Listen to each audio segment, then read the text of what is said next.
Shalom Bapak Ibu yang dikasih dalam Tuhan, berjumpa lagi dalam Sapaan Gembala hari. Bapak Ibu yang dikasih oleh Tuhan, ketika kita membuka handphone kita, ketika kita melihat berita-berita di media sosial, media massa, cetak ataupun di televisi, kita pasti merasa sedih. Karena banyak sekali narasi-narasi, berita-berita, kabar-kabar yang diberikan adalah tentang kehilangan orang-orang yang terkasih karena pandemi yang semakin merajalela. Dalam hati kita pasti kita merasa takut, merasa sedih, dan menghitung-hitung kapan kira-kira giliran saya.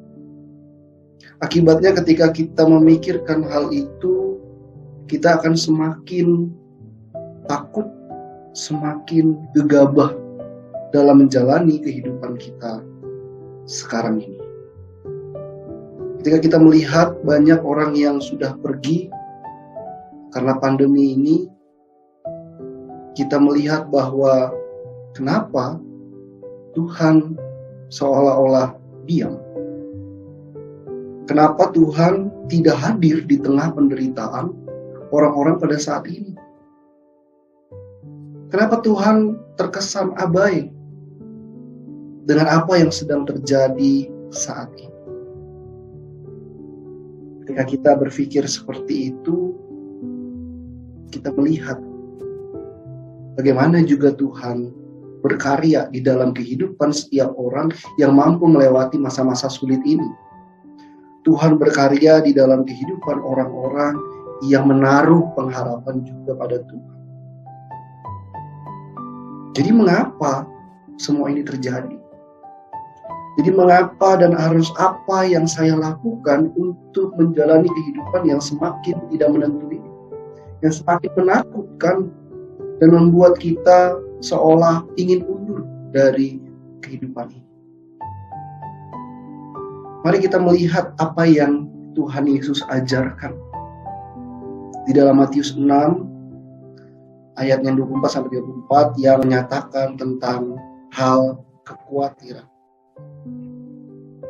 Ketika Tuhan mengajarkan tentang hal kekhawatiran, Ia menunjukkan bahwa bukannya Ia jauh daripada umatnya, tetapi Ia dekat dan ingin umatnya juga dekat dengan Dia.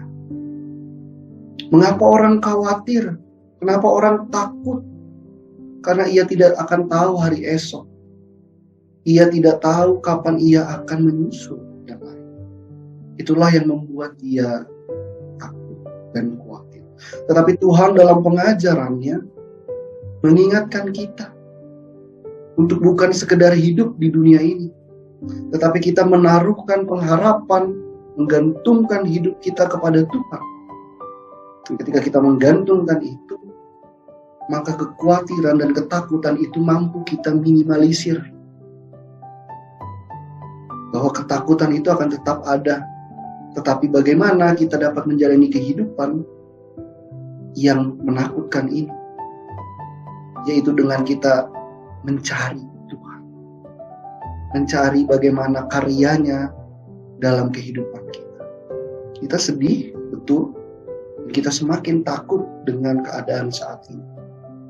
Tetapi satu janji Tuhan, bahwa Ia akan selalu menyertai dan memberi kekuatan. Biarlah kekhawatiran dan ketakutan itu kita serahkan kepada Tuhan. Dan melihat keadaan saat ini sebagaimana cara Tuhan untuk mengajak kita untuk terus mendekat kepada-Nya. Sudahkah kita mendekat kepada Tuhan? Sehingga kekhawatiran kita dapat kita lawan.